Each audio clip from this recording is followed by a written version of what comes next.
илип алып, андан ары ишкерди алып кетсеңер бизге абдан бир Кыргызстанга кошкон чоң салымыңар болот эле. Анткени өзүңүздөр көрүп атасыздар, күндө соцсетте тармакта зордук зомбулук, жанагы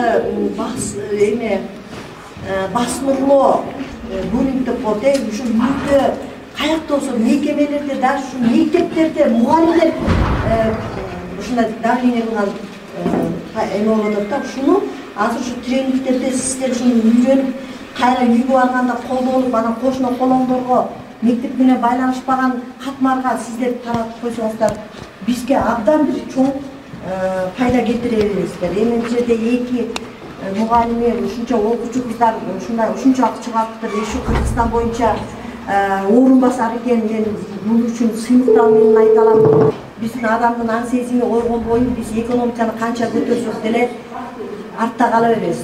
Биринчи аң сезимди көтөрүп алышыбыз керек да. Ошон үчүн баарыңыздардан суранам, ушул жерде жакшы, маанилүү сабактарды алып, анан ошону турмушуңуздарга пайдаланышыңыздарга тилектешмин да. Биздин Кочкор районундагы бардык мектеп директорлорине жана соц адистерине ушул тренингди өткөрүшүн суранып атам.